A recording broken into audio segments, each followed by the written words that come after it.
Welcome to another edition of Dolphins In Depth, a podcast provided to you by the Miami Herald. I am Miami Herald columnist Omar Kelly. Joining me is Miami Dolphins beat writer Isaiah Smalls, and we are here to talk about the Dolphins offseason. Your hair looks glorious, Isaiah. You separated a little bit, I or you just appreciate it.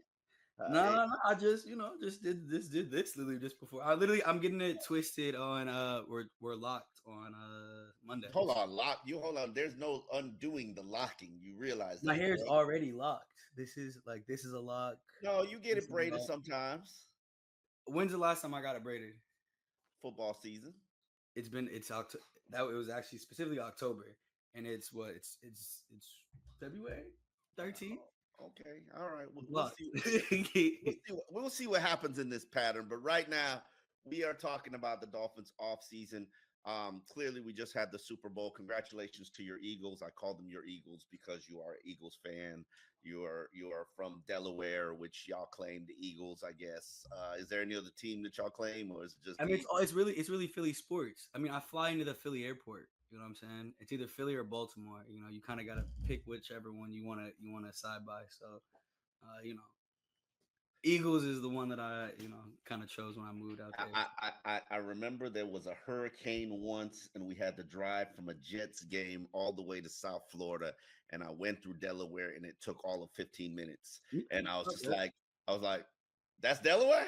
Like y'all are like Coral Gables. No, it's quick. It's very quick. Fun fact: Miami-Dade County is bigger than the state of Delaware. Are y'all really? Hold on, wait a minute. Y'all are smaller than Miami-Dade County. Yeah, in terms of like size, actual like physical size. Yeah, Oh yeah, wow. yeah. So Interesting. Well, we got a lot to talk about on this show. Again, I say congratulations to your Eagles. They just stomped out the Kansas City Chiefs, which completely did not expect. Congratulations to Vic Fangio, who did it again with his no blitz defense, which was a point of frustration in Miami yeah. because he was really vanilla. But Vic showed you vanilla works. I'm a little surprised about Vic. I have respect for the old curmudgeon. However, I'm surprised that everybody and their mama can get a head coach job opportunity interview, including Kellen Moore and Vic Fangio. Nobody even took a sniff at him. He ran the number one defense all season, and nobody even sniffed at him. Are you sure that he wants that though? He seems very comfortable being like close to home, you know what I'm saying? Yes, Just worrying about the defense. And to your point about the Vic Fangio, what he did with the defense, you gotta think about the difference. The biggest difference is like there wasn't necessarily a big star on this Philly defense up until towards the end of the season, right? Like he came in, there's Jalen Ramsey already there, right? There's already these big names that have had these, you know what I'm saying, that have already had success on their own. And I think just from the outside looking in and just being around the Dolphins this year, like I feel like what? Darius Slay is not a big name star. Who?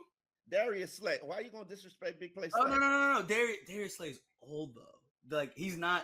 He's old. He's old now. He's He's old. mature. He's 1 year away from retiring. He's old now. He's gonna finish up next year. He's gonna be done. But I think what Vic was able to do was just get the buy-in of a bunch of guys that are cast-offs, Zach Bond, and then young guys, Cooper DeJean, Kenyon Mitchell, obviously Jalen Carter, Jordan Dave, all those people. Like he was able to get that buy-in from these young guys that haven't necessarily made the name. Slay, of course, has made a name for himself, but outside of him, nobody's really made a name for himself until this year. Sweat was a baller. Sweat, you know. Sweat has been good, but like he had the best game of his career on Sunday. That's all that matters. That's what makes you a champion. Exactly. And I think he could have been the MVP of the game, but that's besides the point. We also had a apology from Tyreek Hill, who basically said, "I love you, Dolphins. Don't leave me. I don't want to leave you. I love you. I'm sorry." Uh, I'm very curious. The fan base. This apology had already been made to his teammates and his coaches. This was something where I guess he had went to Radio Row, and the fan base need to hear it. They need to hear that, hey, I don't want to trade. And I think it's a situation where Tyreek knows you can't be traded, bro. It's just not a possibility. You just signed a new deal. Financially, it would handcuff us. Do you accept Tyreek Hill's apology? I mean, it's not really for me to accept. It's whether the fans and whether his teammates Should accept. the fans accept Tyreek's apology? I mean, yeah. I mean, for now, you don't got really much else to hope for.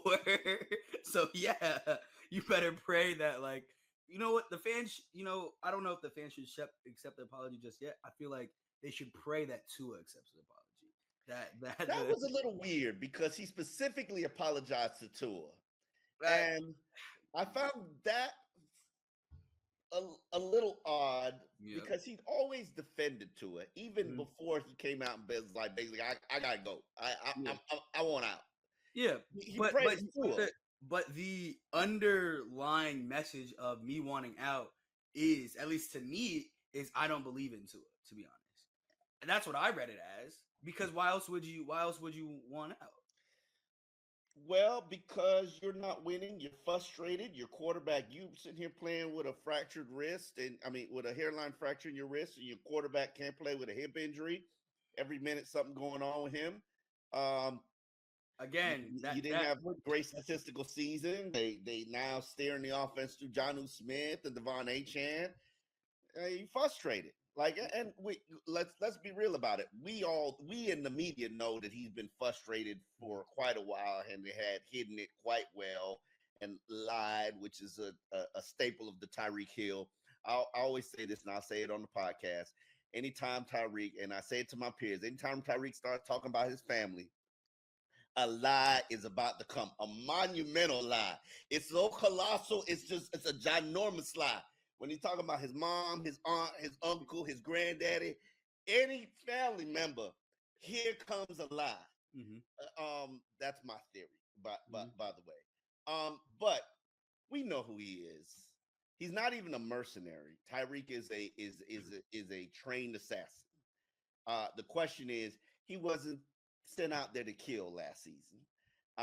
And he talked on, I think he was one on one streaming sites or Twitch or something, playing video games. And he basically was just like, yeah, I got to put pressure on the organization. We need more dogs.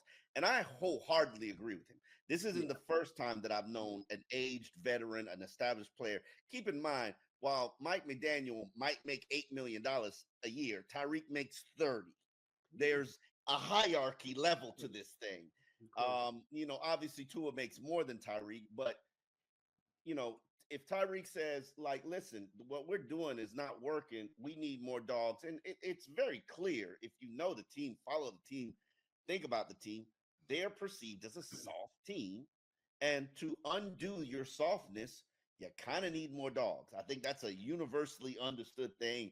Jalen Ramsey talked about it in training camp, Mhm. and obviously they fell short of barking and being more of a dog mentality. And to get that, you kind of need more dogs. And what Tyreek is saying is, hey man, we got to add more dogs to this team. Yeah. Now, do you feel like that's the right solution? Do you feel like he's at a place where he can demand that of the team? Yeah, I mean, Super Bowl champion. I think he definitely has the right to say that. I mean, had one of the best statistical seasons, from the wide receiver position, almost going for 2K, 2 years ago, right? He was the reigning, it I guess still is until the rankings come out, reigning the number one player in the NFL voted by his peers, right? He has every right to demand changes because what we saw last year just simply wasn't good enough. It looked like the defenses have figured out Mike McDaniel's offense and forced him to change. All those deep shots, basically went away after the first game. Like he had that one where he just, cribbed it. And then it was just like, well, and technically that wasn't That even wasn't a really deep shot. Yeah. exactly. I was about to say that technically wasn't. No, I remember that wasn't even technically a deep shot. I That was don't even him know just. if we saw a deep shot. I don't exactly. And so I say all that to say, like the offense looked drastically different, right? And if you are one of the key pieces on the offense, you have full right. And to your point, you're getting paid the money. You have full right to demand changes. And I think we both, agree in the sense like maybe he did it in the wrong way initially with the, I'm out of here, dog. But I think, the sentiment was correct. Changes need to be made. And, hopefully those changes can be done by, the start of the NFL season. Because if not, it's going to be a repeat of last year. And that, no one wants to see that. I know I don't want to cover I that. guess everybody fine. You said what? That gets everybody fired. That gets everybody fired. Complete reset. Yep. Tyreek is going. Tyreek is here for one more year at least. Mm-hmm. It'll be interesting to see what happens. We've got the NFL Combine coming around February 24th through March 3rd. You're going to be attending that. We've got the franchise tag, which is the first day you can assign the tag is February 18th. Nobody's going to assign the tag on February 18th. I think the only contender for it is Javon Holland, and there's absolutely no possible logical way that I'm putting an $18 million tag on Javon Holland. To lose, enjoy. Free agency, we'll be bidding, but we'll keep it respectable. And then free agency starts on March 10th. And the Dolphins are in the hole for $12 million, which is some place that they've been for probably the last 2 years. And they can make a number of moves or have to make a number of moves to get out of the hole and to create the salary cap space. We'll talk about that on a later episode. I know you wanted to talk about the Super Bowl halftime performance and Kendrick Lamar. I actually wrote a column for the Miami Herald, which was strongly requested.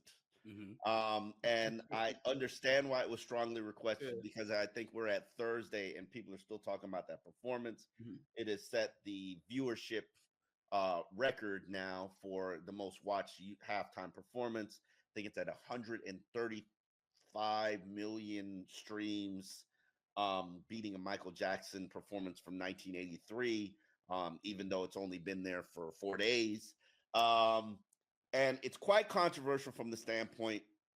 And as I wrote, there were a lot of overt and subtle messages sent out to his core audience and about mainstream society.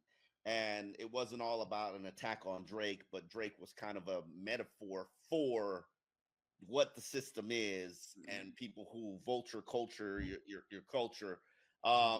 The hip hop culture. How did you perceive the halftime performance? I mean, so first things first, I was there, right? So I needed to watching it, enjoying it is one thing, right? But I needed to rewatch it because if anybody's ever been to a Super Bowl, you know that those performances are shot and are organized for television, right? Correct. Because there's millions of people watching at home, not like hundreds of thousands, of course, at the stadium, but it's mainly for the people at home, right? So I had to go back, rewatch it. And, I was right on a few things, right? Like I knew that there is some sort of gamesmanship theme, right? Because I saw the PlayStation controller, like literally as they're wheeling it out, I'm like, okay, PlayStation controller, right? And so to me, I think it wasn't for the people, it wasn't for the people there on two levels, right? On one hand, it wasn't for the people there because obviously it's shot for the people at home, but then also you got to think about how much those tickets cost, right? Like it's not really for those people, right? Because even then, you're saying the performance was not for the people in attendance. Yes, it was for the people at home who are more so his core audience than the people there, right? And to me, it was really just a commentary on how they're gonna force you to try to play this game. The game of life is something that Uncle Sam said, right? Which again, I have to actually watch Chirac because apparently Spike Lee used Samuel L in a similar sense as Uncle Sam in that. I just heard when Chirac came out, and much love to my Morehouse brother Spike Lee. I just heard the movie was terrible, and I don't like musicals, so I wasn't gonna watch it. But after seeing that commentary, I kind of gotta go. I need to go watch it. But to me, like I said, it was a commentary on the game of life, right, and how they will force you to do certain things that might undermine your own character, might undermine who you are, in your at your heart, right? But I think it's important, as what Kendrick was saying, you gotta. To me, what I read it as when he went from they not like us to TV off. To me, it was a commentary more so on we internally as people of African descent, we are the culture, right? We have to own that, right? And stuff kind of goes even fashion kind of goes with us, right? They program, but they also work to program us to make us like certain things, exactly, or head in certain directions, exactly, or perform certain songs, or exactly. That's not what Sam Jackson said. That's not what the people want to hear. Yeah, they want to hear the hits, right? And so I think just even the whole performance in of itself, man, it was just so beautiful because there's just somebody that over the last year, right? And I'm on record saying this multiple occasions. I did not need Kendrick coming at Drake to know that Kendrick was a better rapper than Drake. I'd been known that, right? I did not need that. I didn't need that. But what this confirmed to me is, one, Kendrick is my GOAT because of just the success that he's had. Look, we can talk about this on a different this isn't meant for this podcast, right? He's my GOAT because who put him on the show, right? Jay-Z. Correct? I understand. I understand that, but we can go back and forth on this because we'll go back and forth on this later. But I think like when you have such a big audience of people looking at you, right? There's something in the back of your head, regardless of who you are, where you're at in your life, that's going to tell you to conform, right? To try to just going to tell you like, look, like. If you don't conform, there's going to be consequences. Exactly, right? That's the game that you play. Yes. Exactly. And do you want to deal with consequences? And to me, he literally just put up a proverbial middle finger to that. And it's like, look, I am going to do me. Because one of the biggest criticisms that I heard people saying is like, where were the hits? Where was All Right? Where was Loyalty? Where were all these things? And like, it's funny, people have short-term memory. He did All Right at the Super Bowl already, right? With the Dre stuff. Why would he go through that again, right? And also there's something that came out recently about the fact that he performed generally 80% of the music he performed was music that he owns. Yes. And he owns 80% of, whereas the other songs, he only owns 15% of it. He wants to put the money in his pocket. So he's performing the new things and doing songs that he's going to do on his tour. And what people don't realize is Kendrick paid $2 million to perform at the Super Bowl. Yeah, you don't get paid. Yeah, you don't get paid to perform at the Super Bowl. You don't get paid to perform. You pay them to perform. And obviously, considering a 30-minute commercial at the Super Bowl is worth $8 million, if you got a 15-minute halftime show, you could extrapolate that out in terms of how much it is worth. So it's a wise investment, but it's also an investment that Drake has chosen on multiple occasions not to do. Now, but anyway, the message. What I don't like about what's happened in society is that everybody thinks everything is meant for them. Yeah. That show was not meant for mainstream. Of course. And just like when Shakira and Jennifer Lopez performed, that show was not meant for me. When Katy Perry performed, that show was not meant for me. I don't even like The Weeknd. When The Weeknd performed, I thought that was a horrible show. That show was not meant for me. Bro. Oh my God, what the maze that he's going through? Like, come on, bro. Like, so, like when other artists had performed at the halftime Super Bowl, it wasn't meant for me. So, but I shut my mouth and just digested it and watched it and took it for what it was. But now Kendrick does a performance that's not meant for mainstream society. It was meant for his core audience, which most of us who are part of his core audience, both me and you are part of the core audience, we know that in Kendrick's, all of his albums, there's a very political, strong, pro-black, pro-empowerment, pro-revolutionary undertone. Yes. Now, the mainstream has just accepted it and didn't probably catch it, but it's been there. So from day one. And that's why he's my GOAT, because Jay-Z don't do that. I'm off it.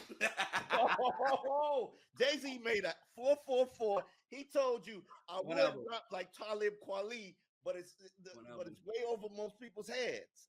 I'm trying to sell albums, but I hear what you're saying. Okay. But I don't want to bog people down. I thought the Uncle Sam part was very beautiful. I thought Uncle Sam deducting him one life. You know, that like all that you too ghetto, like, you know, do you know how to play the game? I thought that was brilliant, but you know, it went over most people's head. And then the MAGA crowd, which is like, they're like, well, I didn't get it, I didn't like it. Well, it wasn't meant for you. It was talking to you. It was talking about you. I don't know if you can see that. Yeah, the Super Bowl halftime show ever, and then look at the hair. They always have Ray-Ban. They always have I forget what glasses that they wear. Is it the Oakleys? Yeah, the Oakleys. Oh yeah, the Oakleys. Oh, that's a dead giveaway. But anyway, let's talk about something else. Something else that actually angered me, and I made you read the 5,000 word piece. Yeah. Really well done though. Shout out. I don't know the author, but it was really well. Hold on, let me find the author. We're referring to a Jonathan Martin piece that came out in, I believe it was ESPN, the magazine. For those who do not know Jonathan Martin, he was at the center of Bullygate, which was a very long and painful, drawn out era of my life in 2000. I believe it was 11. Um, and in Bullygate, it basically pitted Jonathan Martin versus Richie Incognito and uh, made Richie out to be a bully and created a hostile work environment. Him and John Jerry and Mike Pouncey, who all created a hostile work environment for their fellow starter, Jonathan Martin. A Ted Wells report was done on it. It was a 400 and something page report, which I had to read in one day, just because of this.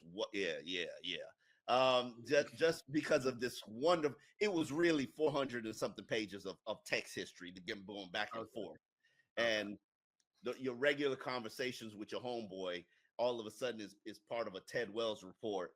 And yeah, there was some hazing, some bullying incidents, and some very inappropriate language from a lot of the players, sometimes including Jonathan Martin. But in the ESPN piece, and let me quote it accurately, I got wind of it, and I don't want to talk out of turn, but I got wind of the story. Let's give love to the author, Anthony Oliveri. I think is his name. I don't know how to pronounce it, but very well written, and they're very well written, very well done. They're people who were working. I don't know if they still are, to do a Jonathan Martin documentary, which I have told them I am not participating in. If Richie's not participating in it, I'm definitely not participating in it. I have always sided with Richie in this instance because I was in that locker room and I knew that Jonathan wanted an excuse to not play football. And okay. And that was at the center of what it was. And I also knew that nobody cared about Jonathan Martin more than Richie Incognito, because I've seen Richie Incognito whoop somebody's tail for Jonathan Martin. For real? Yeah. On the practice field, Richie, nobody protected Jonathan more than Richie. Now, nobody hazed him more than Richie or abused him more than Richie. But then when you also, it was a situation where two individuals who were not necessarily mentally stable were paired together.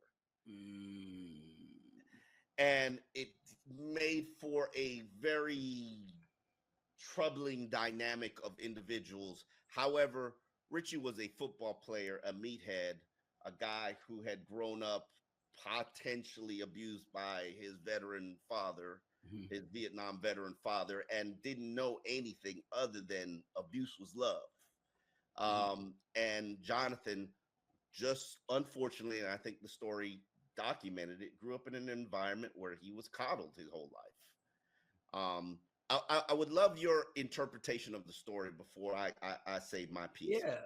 You're an outsider. You didn't live in it. You probably were what, 13 when it was going down? Well, chill out. All right. 2013, I'm like 18. Yeah, I'm like 18, 19. Because I think that's when it was. So I'm like 18. Oh, I'm 28 right now. What you mean? Right, my bad. So I was probably 17, 18. I do remember this happening. And the thing that like stuck out to me, and like obviously, like I said, I'm not there, but like I'm very, and this is a personal thing, right? Anytime that I hear the N-word thrown around, right, and it's not coming from a black person, my ears automatically perk up, right? And so regardless of what was happening, I remember when I read the voice when his father played the voicemail, and it's like, if anybody's talking to me, my son, anyone in my family that way, like we're gonna have problems, right? And so like I can understand that, like, you know, I think he does a great job in the story talking about the mental health issues, right? Because there's very clear mental health issues at play, at least on Jonathan's side, right? And I'm happy that he opened up about that, because just black men in general, we don't normally get the spaces to be able to do that, right? And so I understand what you're talking about, like very coddled. Like when you read that, it seemed like he was somewhat coddled growing up, right? But I don't think that necessarily excuses Richie Incognito's behavior, right? Like I said, anytime you're talking about the N word being thrown around, like that is a blood soaked word that, like, I just personally I have issues with by I have issues when non-black people say it, just because it's just a lot of people heard that word before they were killed, or before, God knows what destruction was hurled their way, right? So that's my thing, right? Obviously, in like, I think they did a great, like I said, great job talking about the mental health.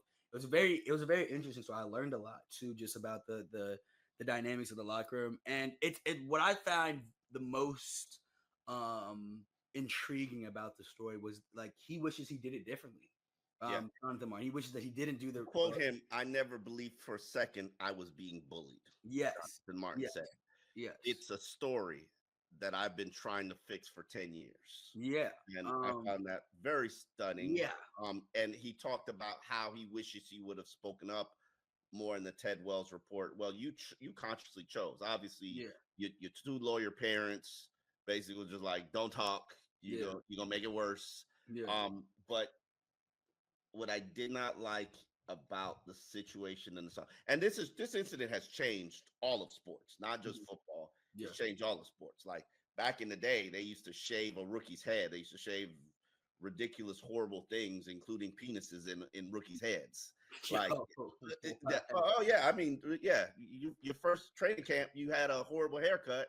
It did. Back when I covered the University of Miami, that was back when the days when people had dreads. Everybody had to be bald. You literally, if you were fresh, see exactly, look at you. You 28, you don't even know that life. I Back mean, wait. When I played football at Morehouse, we all had to be clean cut, shaven, blah blah blah. But that had nothing to do with like everybody seniors. that's how you identified the rookies. Everybody was bald, no matter Wow. what you came in back in the day. Then we've changed this soft culture. I say soft, but it's pampered and catered to culture, and you can't do none of that stuff. Not to say that I'm saying that stuff is necessary, but there has to be some humbling of young players, and it's not just carrying pads and singing your fight song and whatever. But What about listen, that first moment when they get smacked on the field? That's not humbling enough. no, That's not humbling enough. That would no. humble me. Some of those. I mean, some of those guys. You think Tyreek Hill as a rookie was humble? Tyreek was just running past people. Like you see, who's Devon Achane? You think Devon Achane was humbled as a rookie? He was a little bit humbled with the playbook, but it's not. You don't know you don't know your place. You're not taught your place, and I understand this is a different environment, a different culture. These are different athletes. We're in the NIL era of athletics where, hell, you drafted in the fourth round, you might be taking a pay cut to go play college athletics. I mean, Yeah, go play in the NFL. yeah, that's real. So we're in a completely different environment. But what I really detested about the story, and I get what you're saying about, I hated all of Bullygate. One, you got to understand, imagine, and this was your first year in the locker room. Mhm. Imagine a 2-month period where CNN and national news networks are in your locker room every single day. 2 months. Yeah, I'm good on that. That was 2 months. just the one day when after the Tyreek incident was good enough for me. When everyone tried to come down, Imagine that every day for 2 months. that was crazy. Imagine, I forget what Jonathan Martin's lawyer was, but it was such a nightmare experience because he just leaked things every day to keep it in the news. And then you as a reporter have to write. It was a very traumatic experience for me, and I'm sure all of the other writers. Mm-hmm. Imagine it a traumatic experience for the team, which was in the playoff hunt at that time, and then they lose two of their starting offensive linemen, and season goes to crap. Mm-hmm. And and every day the head coach has to talk to lawyers before he actually talks to the media. That's the environment that it put us in, and Jonathan Martin was absolutely at fault for that because, and I get it, if you're not meant, like, this is not the NFL or football is not a sport for the mentally weak. It's just not. And that's why teams have to do such a great job of finding out what a player's mental makeup is. Jonathan Martin wasn't the first bust, he wouldn't be the last bust. But when he was struggling as a player and couldn't handle criticism, he wanted to check out. And I know he wanted to check out because I talked to him before he eventually checked out. And you could tell he was struggling. So using that as an excuse to run, and as he said, when he made his social media threat to Mike Pouncey and Richie and his high school, when you're a bully victim and a coward, your options are suicide or revenge. And like that was years later. That was in 2018. I didn't even know about that until I read that. Was that news? That was news? Oh yeah. Okay. Oh yeah. Yeah, Jonathan Martin had traumatized me for many years. And think about if you're Richie in this situation. And I'll say this on the podcast. I found out about the story from Richie, where he sent it to me, and I was just like, "Yo, this is everything that I've always said. I've always believed that he knew it wasn't to the level that he portrayed it as. He uses it as an excuse to get out of that situation and sort of buy himself time to deal with his mental health issues. And I understand the journey that he's on, and I understand the struggle. Everybody struggles with mental health issues. I've known players who have had horrible seasons while they were in the midst of going through a divorce. Look at Shaq Barrett. Man, lost a child, quit football, and everybody's like, "Oh yeah, how dare you leave the team?" Like, that man is still grieving. Let's. I just want to pause this for a second, just to reiterate something you said that I don't think fans realize enough. These are people. These are people. They have ups, downs.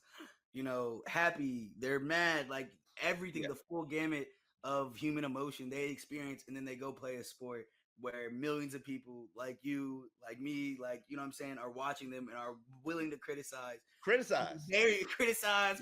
My job is to criticize and scrutinize. Yeah. Okay, go ahead. Keep going. I've had run-ins with many players. And it ain't always good. You think Tyreek likes the way I criticize him? Nope, he sure don't. But it is what it is. He has a job to do. I have a job to do. But I hated this story because you know what? And I've talked to Richie about it, and Richie's like, I'll never talk about the issue. I'll never, ever talk about the issue. I mean, Richie was destroying his Ferrari, and Richie was banned from football for 2 years. Obviously he resumed his career later, but Richie had to get sat down, and then reinstated. Just what Jonathan did, and I think it was an attempt to apologize for it, and how he didn't want this to be what defined it. I had a situation with my teammates that I wasn't super happy about, but my mother had her own read on the situation. I hadn't even told my coaches, hadn't told anyone, and suddenly it's on ESPN. I didn't believe any of the stance I was taking. This is quote. Right? Where I'm a victim. I wasn't a victim. And again, it's been a point of consternation. I don't even know what that word means. Consternation is kind of like this, like an impasse, kind of like something that you think about a lot, kind of not really happy with. You should think about it a lot because you ruined a lot of people's lives, and hell, including mine. I ain't gonna lie to you. That was a painful. You ruined the whole team. That, and I'm glad they had Joe Philbin talking about it, and he didn't really say much. I was about to say he didn't say much. he didn't say much. But, he's gonna always go. He's not a good leader, but the fact that this happened under your watch, you hold yourself accountable. But then think about it. How many and I've covered this team for 17 years now. It's on double digits the hand of players that have battled depression during their career, or frustration, or gone through something and needed to talk to therapists or needed to be hospitalized. It meant, it's a lot. Y'all think Deontay Carew just chilling out there as a third round bust? Like, players go through a lot when they fall short of expectation or they can't learn the playbook or the community. You think Liam Meikenberg is just riding out the fact that everybody views him as the worst bust in Dolphins history? Wow, I haven't heard that. That's not the worst. He's up there. That's crazy. He's up there. You don't think Liam Meikenberg is up there? Oh, man. No comment. No comment. We're talking about the man's mental health. You call him. No comment. Liam. I mean, listen. I didn't write about Liam Eichenberg for an entire season. I was very proud of myself. Not once. I might have talked about him on the podcast, but I didn't write about him just because I felt like I would have been picking on him, and no matter how well he played. So I just ignored it and let it ride. But I don't know. I'm very disappointed in the story. I understand it was very well written. Yeah. It's one of those things where, like, when people don't talk to you, because I've done like huge stories like that before, right? And like you, in a perfect world, you set out truly to set the record straight, right? And you want to talk. I'm sure the author really wanted to talk to Richie Incognito, right? Really want to talk to Mike Pouncey. And when these people like deny it, it starts to become one sided, and that's the really unfortunate aspect of this business, right? Like we set out to, and we can talk for hours about this. I don't necessarily believe in an unbiased reporting, because I don't think that exists. I think everyone has bias in their reporting. But like, I know with this specific story, I know for a fact that he was that Richie Incognito was outside of Jonathan Martin. Richie Incognito was number 2, right? And so when when the person says no, it's like, all right, like you try not to make it slanted. And I don't think it necessarily was slanted one way. I just think it's really focused heavily on Jonathan Martin's story, and there wasn't and the Bitcoin stuff and rehabbing houses and the degrees and Wharton School of Business and all of that is great. I knew Jonathan was going to be very successful in whatever he wanted to encounter in life. He just wasn't going to be a good football player. And it just wasn't. You gotta have a mentality to be a good football player, a toughness to you, and he just didn't have it. But just to quote Richie, it took him 10 years to tell the truth. And I'm like I just, and Richie is never gonna talk about it. But like, you destroyed people's lives. Like, this is like, you crying out and saying, oh, somebody did something to me and they really didn't do it to you. And you just let that person get railroaded and convicted and suffer through experiences, money lost, and whew. And I do hope though, just for the sake of just the human condition. And what I mean by that is just like, a lot of times we just as people sit like on these, as much as America is likes to think of itself like this, it's very much like this, right? And so just for the sake of trying to get closer, right, I like, it would be great to have Richie just talk about it, because I understand where you're coming from, right? Like, he won't talk because he has his own feelings for the situation. But like, I just think, I don't know if you remember that. Have you seen that video of what was it? I think it was Isaiah Thomas and Magic Johnson sitting down when they had beef for years. It's like something like that, you know what I'm saying? Or even Shaq and Kobe, when Shaq and Kobe sat down just to, you know what I'm saying? Just to air it out. Yeah. Air it out. Like, and it doesn't even have to be on camera, right? I would love for it to be on camera, but it doesn't have to be on camera, just because I just think that there's so much, See, but I think the difference is those situations didn't cause somebody the level of pain. Richie became the face of bullying in America. Isaiah Thomas didn't win a gold medal. Oh, man. You got championships. Come on. Like, okay, Magic was mean to you and didn't want you. No, Jordan was mean to you and didn't want you on the Olympic team. And bro, you acted like a booty cheek to everybody in the NBA. They didn't want to play. They didn't want to be part of the team that you were on. Like, it ain't cost you no money. It did cost some money. I know you get a bonus if you win the Olympics. Come on, man. No, It you did don't cost. get no bonus if you win no Olympics. Nobody care about the Olympics in the NBA. Ain't no Olympics money in the contract. There is literally a documentary coming out next week about this past Olympics and about the world and how like the world is closer to America than everyone else thinks. I say that to say I bet you Isaiah Thomas was sick that he wasn't in those Olympics. As I'm sure with that Jonathan Martin, Richie Incognito situation. There's some. Look, I'm all for peace and harmony. You know what I'm saying? Let's come together. Let's try to talk it out. Maybe you can, and maybe this is your calling for you to be able to facilitate it. Maybe you're the guy that needs to facilitate it. Nah. That's the reason why you wanted to bring this up on the podcast. No. Listen, I understand. Reading the story helped me understand more of Jonathan Martin's position. Yeah, of course. And I'm glad he finally admitted that this was made up. I was never bullied. Mm-hmm. Yeah. And I found it very interesting that his mother was never part of the interview, would not do the interview. Yeah, they kind of snuck that in there too. It was like, yeah, she don't want to talk.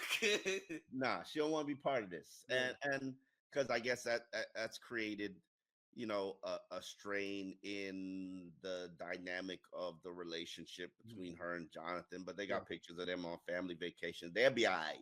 Yeah. A mother was doing what a mother does. She protects her baby bird. Yeah. Like, I ain't gonna lie. Just quick aside, my mom low-key did something similar. I remember like in high school, like it was Facebook. I don't remember exactly what happened. I just remember some white kid said something about MLK on my page. My mom was like, went to the school and everything, like got people, made like the families apologize and stuff to me. And she was like, I remember one person's mom called, apologized, and she was like, don't be friends with him because that white woman was not being serious. She apologized because she had to. There was no empathy in that apology. So I understand it. I understand it. Yeah. Does Jonathan? I mean, does Richie owe Jonathan an apology? Absolutely. Richie was abusive. Yeah. That's what Richie knew. That's what he did. Jonathan wasn't the only person that Richie abused or mentored very aggressively. What? Mentor very aggressively is crazy. That's crazy. Hold on, wait. You don't understand a little aggressive mentoring? I don't want. If that's what aggressive mentoring is, leave me out of it. I don't want none of that. I don't want. Nah, I don't play that. I don't play that at all. I remember the tweet. I remember the text. Mm-hmm. I remember the tweet Jonathan Martin put out because I might have like wrote something like mocking or something. I think Jonathan Martin was skipping like the offseason program, and then he tweeted about how he'd been working out, and that was but he had not been working out with Richie in the offensive lineman, and that was the gist of that diatribe that you saw, which was like, get your over here to this facility. Oh, are you talking about the voicemail that was left? Yeah.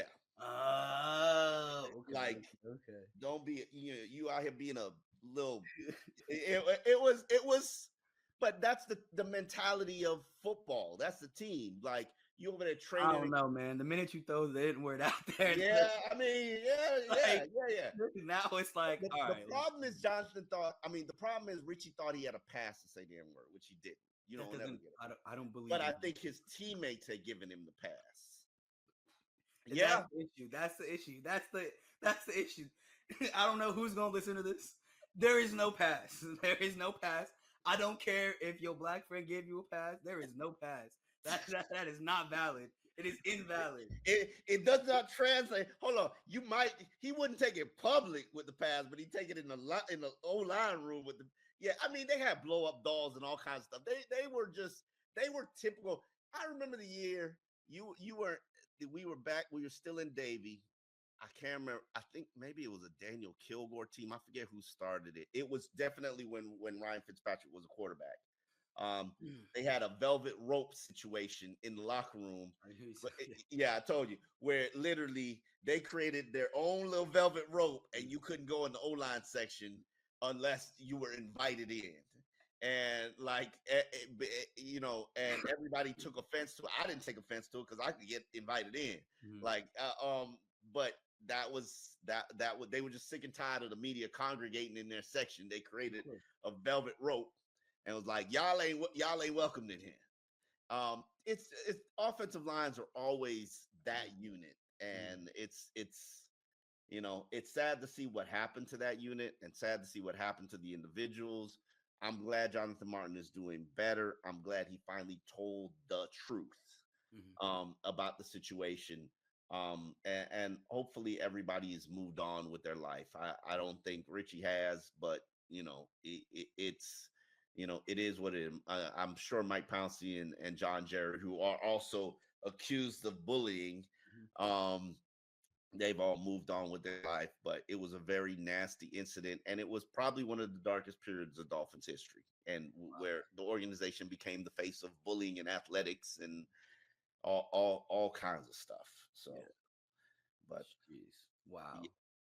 yeah, it was Are nasty. you okay? Have you gone through therapy? No, I need a little bit of help. I need when I'm telling you the Yeah. Tyreek level, the after the Tyreek arrest, Yeah. imagine that every day for 2 months. Okay.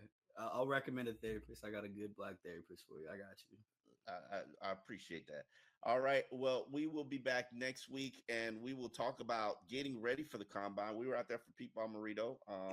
Isaiah got his first look at how Yeah. these young whippersnappers train, preparing for the combine. It's about that time. It's about that season. We will talk next week about free agency, how to create cap space, and the upcoming NFL combine. On that note, Dolphins in depth, we are out.